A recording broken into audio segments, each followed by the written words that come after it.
जो अपने लगते थे अपने अपने नहीं हुए। जो अपने लगते थे अपने अपने नहीं हुए, जो सपने लगते थे सपने अपने वही हुए। इन अपनों सपनों के संग तो हम भी साथ रहे, संघर्षों को झेल झेल कर हम तो बड़े। जी नमस्कार, मैं हूं रंजीत राय और आप लोग देख रहे हैं जनगढ़ की आवाज़। अभी आप लोगों ने जिस विद्वान व्यक्ति को सुने हैं वे हैं ब्रजभूषण राय। आपकी रचनाएं बड़ी ही लोकप्रिय हैं और आपको रचना के लिए सम्मान दिया गया। इनकी सुपुत्री हैं अनुप्रिया राय जी और ये उनकी बड़ी लोकप्रिय रचना गोरी सोए सेज पर। आप लोगों को बता दूं कि ब्रजभूषण राय एक ऐसी शख्सियत हैं जो बड़हलगंज के नौवर तिहा के रहने वाले हैं और उनकी रचनाएं बहुत ही मार्मिक होती हैं और बहुत ही ऊर्जावान होती हैं। यह उनके साक्षात्कार का भाग 2 है और यह साक्षात्कार उनके दामाद प्रख्यात समाजसेवी पत्रकार नवीन राय के भुजौटी स्थित आवास पे हुआ था। अब इस साक्षात्कार को आप लोग विस्तार से सुने। बहुत ही शानदार साक्षात्कार है। उन्होंने हर विषयों पे बोले हैं और उनका जो बोलने की शैली है और जो हिंदी की अंतरंगिकता है, जो हृदय रूपी भाव है, उसे आप सुन करके निश्चित रूप से भाव विभोर हो जाएंगे। इसलिए वीडियो को अंत तक जरूर देखिएगा और अपना कमेंट लिखिएगा और चैनल को सब्सक्राइब नहीं किया सब्सक्राइब कीजिए, बेल आइकन घंटी दबाइए। माँ के जीवन में कोई ऐसी स्मरणीय ऐतिहासिक जो कभी ना बिसराया जा सका, कोई एक घटना बताइए। अनेक घटनाएं हैं माँ से जुड़ी। मैं अमूमन माँ को याद करके थोड़ा सा भाव विह्वल हो जाता हूँ। माँ का स्थान ही ऐसा है। जी, कभी मैंने एक बार लिखा था, माँ तेरी आंखों में मैंने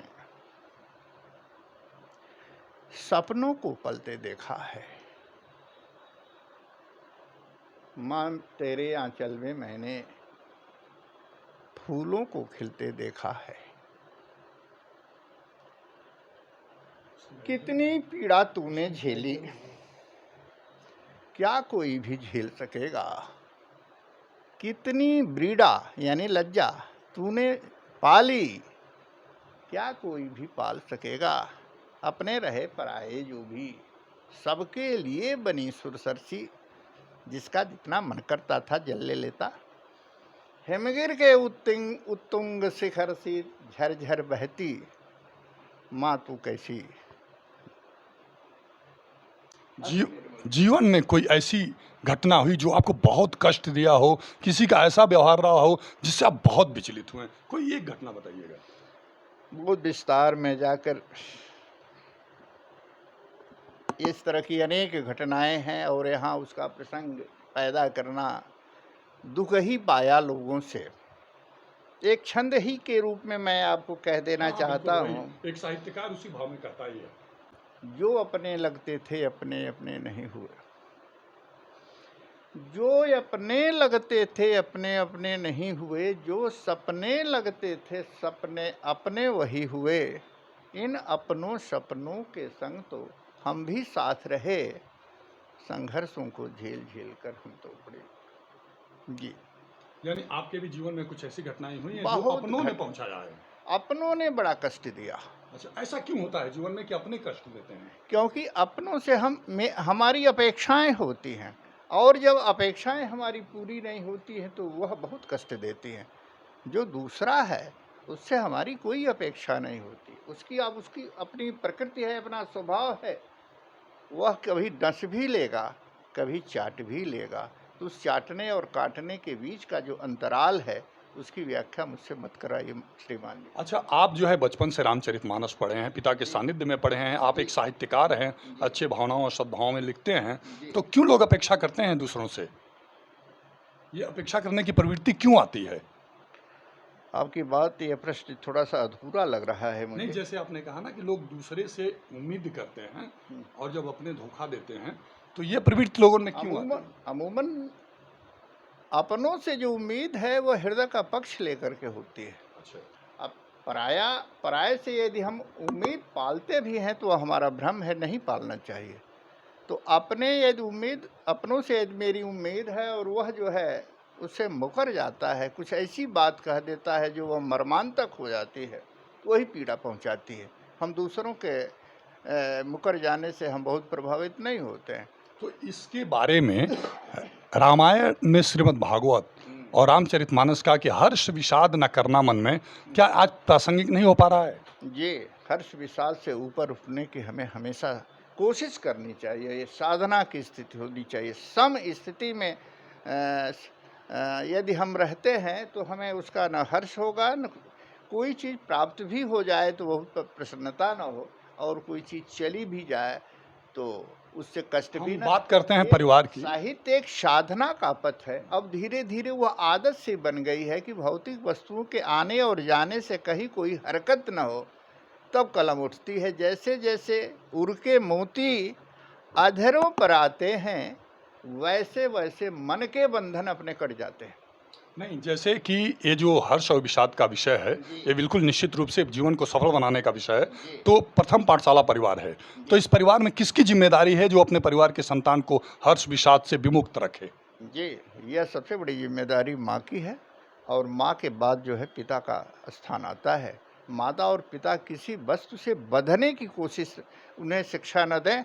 हर चीज़ सबके लिए है, सब पर समान अधिकार है। किसी वस्तु को देने में तुम्हें तकलीफ नहीं होनी चाहिए, और यह मानव जीवन के लिए बहुत बड़ी उपलब्धि। यह स्थिति बन जाती है तो परिवार हो, समाज हो, गांव हो, प्रदेश हो, हर स्थिति पर जो संघर्ष की का वातावरण बन रहा है, उससे हमें थोड़ी राहत मिल जाएगी। साहित्य अमूमन भीतर से स्वच्छ होने का एक प्रयास है। वैसे तो कहा जाता है कि साहित्य समाज का दर्पण होता है, लेकिन साहित्य जो है शुभ का उत्प्रेरक भी है। अंतर की जो भावनाएं हैं, यानी सात्विक वृत्तियों का उन्नयन है और दुष्वृत्तियों का अपनयन है। यानी बुरी आदतें कम हों और अच्छी आदतें, प्रेम है, दया है, परोपकार है, सहअस्तित्व है, उदारता है, सहयोग है, ये जो सात्विक वृत्तियां हैं, इसका उन्नयन करना ही अमूमन साहित्य का उद्देश्य है। यह जैसे हम रामचरितमानस से या रामकथा से, वाल्मीकि रामायण से पाते हैं, या महाकवि भवभूत के उत्तर रामचरितम से पाते हैं।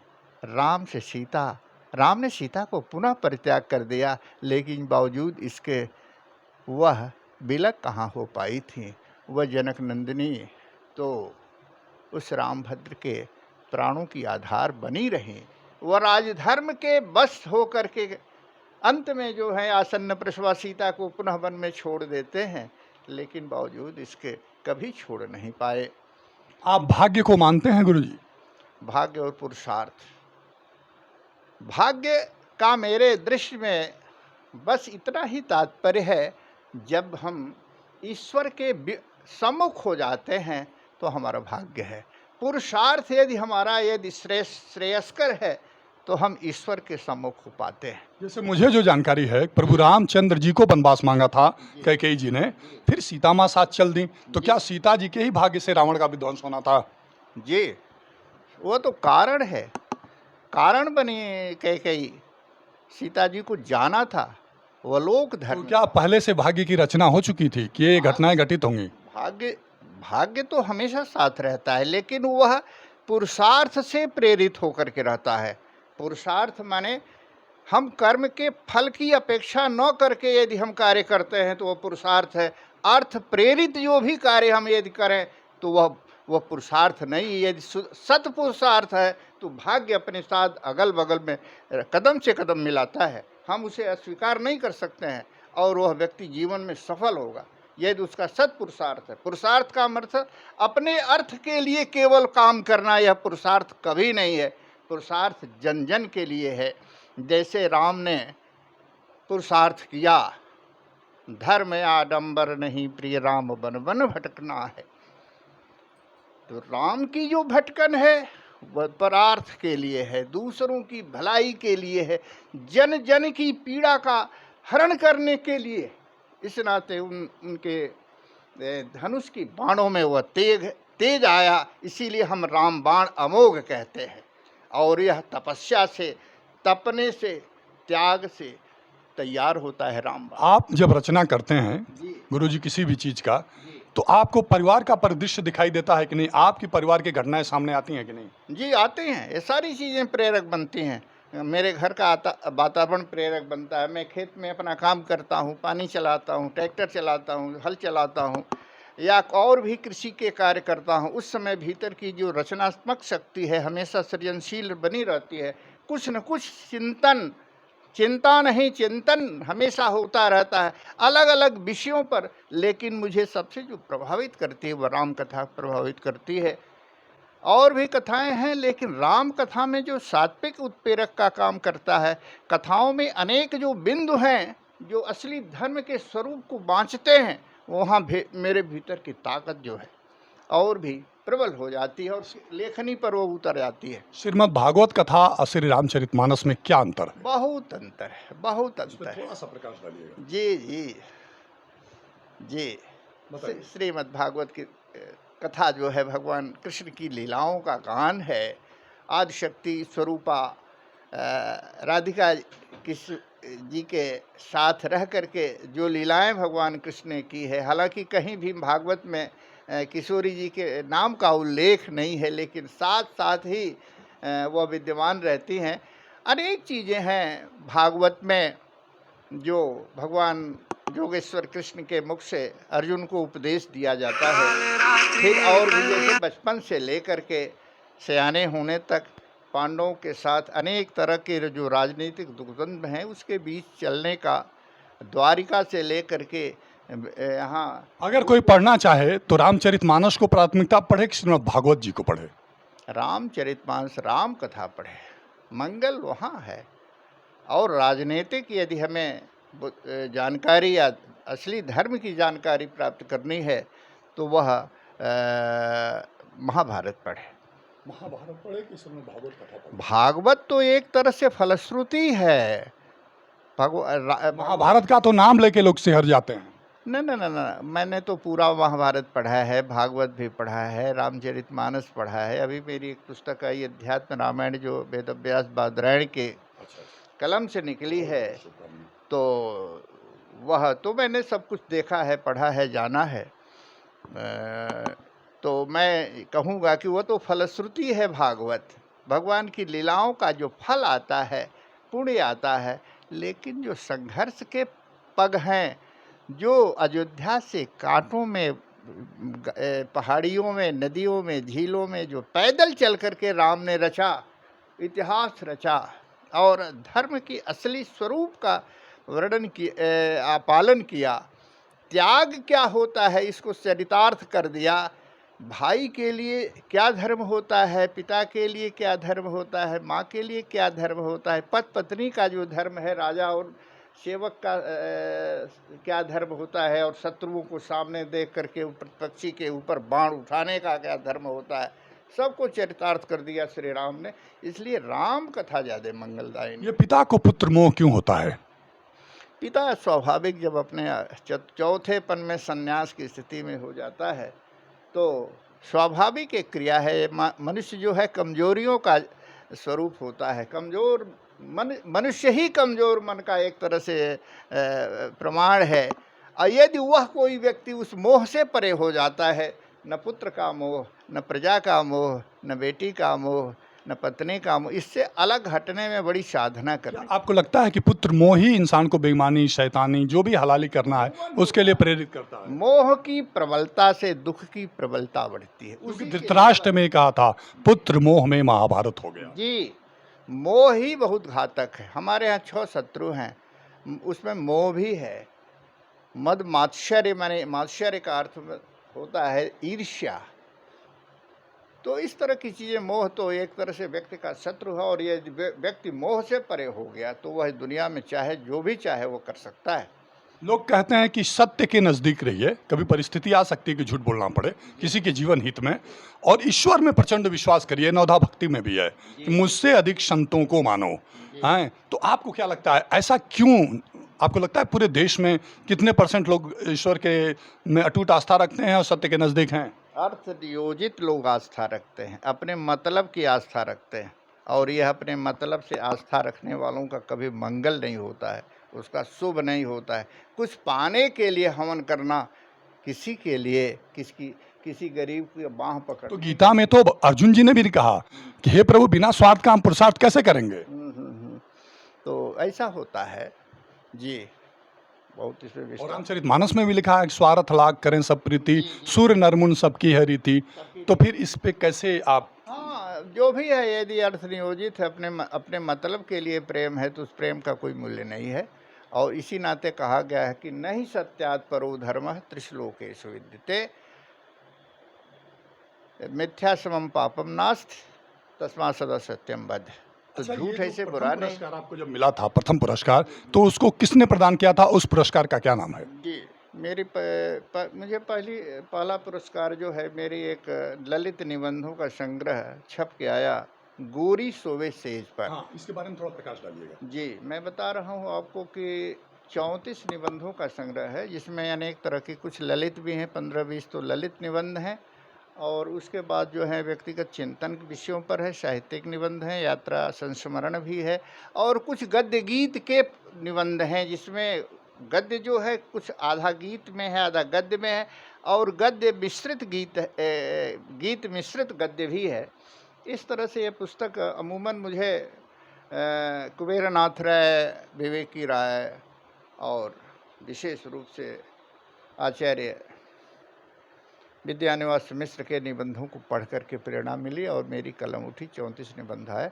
और ये छप के जब तैयार हुई तो मेरे स्वजनों ने और साहित्यिक मित्रों ने कहा कि आप इसे भेजिए हिंदी संस्थान लखनऊ। तो मैंने भेजा भी, और कहीं से कोई संपर्क संबंध नहीं रहा। और क्या, भगवान की मर्जी, लोगों को पुस्तक अच्छी लगी, प्रिय लगी, तो गुलाब राय सर्जना पुरस्कार मुझे प्राप्त हुआ। इसके लिए मुझे लखनऊ जाना पड़ा, और वहाँ मुझे ससम्मान पुरस्कार मिला।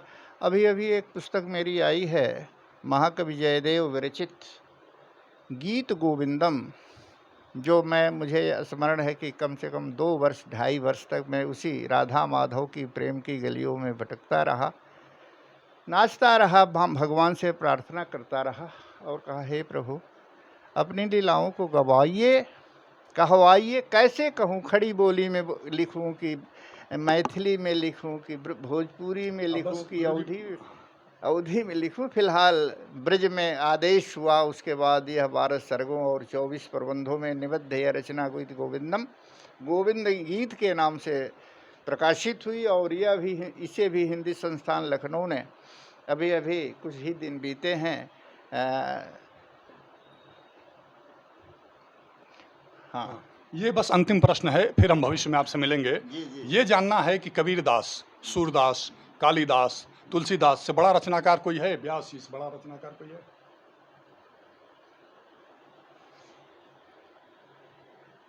कबीरेव प्रजापति। जो भी कुछ सृजन करता है वो बड़ा कवि है।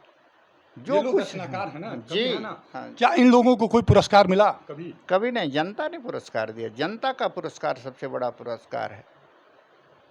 जनता का पुरस्कार, जनता ने गले लगा लिया। आज भी हम रहीम को पढ़ते हैं, आज भी हम कबीर को पढ़ते हैं। तो सबसे बड़ा पुरस्कार क्या है? सबसे बड़ा पुरस्कार अमूमन जो है जनता का पुरस्कार है। जनता जिस कवि को गले लगा लेती है, जो रचनाएं कवि के कंठ की हार बन जाती हैं, जन जन की वाणी बन जाती हैं, लोक धर्म सिखाती हैं, लोक जीवन को सुंदर बनाती हैं, वही सबसे श्रेयस्कर है। फिर साक्षात्कारों में लोग जनता के प्रति आभार व्यक्त करने के बजाय जिससे पुरस्कृत होते हैं उनकी महिमा क्यों गाते हैं? ऐसा नहीं होनी चाहिए। जनता ऐसा होता है, आप देखे होंगे, मैं भी देखता हूँ अधिकतर ये तो इतनी महिमा गाते हैं जैसे लगता है साक्षात भगवान प्रकट हो। व्यावसायिक बुद्धि का प्रमाण है। व्यावसायिक बुद्धि की वजह से वह प्रभावित है, इस वजह से वह जिससे वह धन प्राप्त करते हैं उनका गान करते हैं, जबकि ऐसा नहीं होना चाहिए। जनता जिसे अपना बना ले, जैसे तुलसीदास आज भी घर घर के में पढ़े जाते हैं, पूजे जाते हैं। एक छंद तुलसीदास पर कह देना चाहता हूँ, कबीर मनीषी तुलसी आए, रच डाली रामायण, राम कथा तो तन मन पसरी, जैसे राम रसायन, जैसे राम रसायन। बोलिए सियापति रामचंद्र की। क्योंकि आपके यहाँ आपके दामाद और सुपुत्री जी ने रुद्राभिषेक का कार्यक्रम रखा है, प्रकांड विद्वान ब्राह्मणों द्वारा उसे संपन्न कराया जाएगा। जरा इस पुस्तक को ऐसे कैमरे के सामने दिखा दीजिए। यही वो पुस्तक है, गोरी सोवे सेज पर। सुन करके बड़ा उत्साह और उमंग और जो है रोमांच पैदा कर रहा होगा कि गोरी सोए सेज पर। लेकिन इसको जब आप पढ़ेंगे तब आपको पता चलेगा कि जीवन का दर्शन क्या है। क्योंकि मुझे जहाँ तक जानकारी है कि जब शिशुपाल भगवान कृष्ण का अपमान कर रहा था उस सभा में, तब उसने कहा कि राधा को तुम रखे हो। तब उन्होंने कहा, सावधान शिशुपाल, मैं ही कृष्ण हूँ और मैं ही राधा हूँ। ये सत्य है। जी, आपकी बात सत्य है। तो इस तरह से ये जीवन जो है स्वयं में कृष्ण है, स्वयं में राधा है। आज भी रामायण, रामचरितमानस और श्रीमद् भागवत को लोग जिंदा जीवित कर सकते हैं। और उसका प्रारंभ, इसे भी जरा इस पुस्तक को भी दिखाइए और लोग जानें कि आपकी दिव्य रचनाएं क्या हैं। ये कब रचना हुई आपकी? ये रचना पिछले वर्ष प्रकाशित हुई 2021 में, और इसी पर सुब्रमण्यम भारती पुरस्कार 75,000 रुपये का लखनऊ हिंदी संस्थान से प्राप्त होने वाला है। इसमें भगवान कृष्ण की लीलाओं का गान महाकवि जयदेव ने जिस रवानी में और संस्कृत में जिस तरह से 24 रागिनियों में अलग अलग रागिनियों में गाया है, 24 प्रबंधों में, उसको ब्रज भाषा में मैंने भावानुवादित करने का प्रयास किया और यह पुस्तक छप के आ गई है और पुरस्कृत भी हो गई है।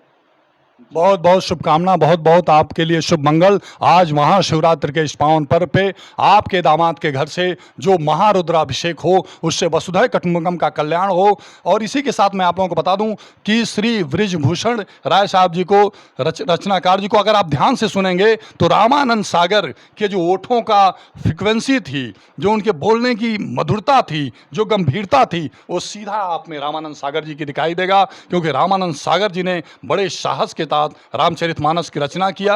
एक पद पढ़ने का लोभ संवरण नहीं कर पा रहा हूँ, और भगवान कृष्ण से मैंने क्षमा मांगी थी, राधिका जी से, किशोरी जी से, कि क्षमा करो मोहि कुंज बिहारी, हौवति दीन मलिन मूढ़मति नहीं कछ सोच विचारी, पढ़ी जय देव गीत गोविंदम शब्द भाव अनुसारी, रचि डार्यो हूँ ब्रजभाषा माँ ललित छंद पदचारी, जैसो कहो रचो मो वैसो नहीं कछ सोच नहीं कछु दोष हमारी, ऊंच नीच हूँ ना कछु जान्यो बूढ़ो प्रेम मझारी, मोर मुकुट मुरलीधर नागर सागर रूप संवारी, डूबी गयो मधुराधर मोहनी मूरति सुर संसारी, ललित किशोरी जुहरि जीवन धन बिचरहु कुंज विहारी, अब बरसहु सुधा स्वरित मुरली धुनि कैसहु हियरि निकारी, क्षमा करहु मोहि कुंज बिहारी। वाह, क्या बात है। गलतियाँ हुई हैं, हे प्रभु उसे क्षमा कीजिए। वही क्षमा मैं भी मांगना चाहता हूं कि साहित्य के प्रकांड विद्वान व्यक्तित्व में जब मां सरस्वती की कृपा होती है, गणेश भगवान की सृष्टि में सर्वप्रथम पूजनी गणेश भगवान की जब अनुकंपा होती है, तब श्री हनुमान जी की कृपा बरसती है। और जब गुरु की कृपा हो जाए तो शब्दों की ऐसी धारा निकलती है। अगर इस साक्षात्कार में किसी भी शब्द की त्रुटि हुई हो या मेरे प्रश्न पूछने में कोई धृष्टता हुई हो तो उसके लिए सारे दर्शक भाई क्षमा कीजिएगा। मैं करबद्ध हाथ जोड़ के क्षमा मांग रहा हूँ और ये निवेदन कर रहा हूँ कि आपके जो भी इस प्रश्नों के जवाब थे उन्हें आप लोग ध्यान से सुनिएगा। निश्चित रूप से भविष्य में एक इतनी बड़ी रचना होगी जिससे परिवार से लेकर संसार तक में परिवर्तन आएगा। ये मेरी भीष्म प्रतिज्ञा है।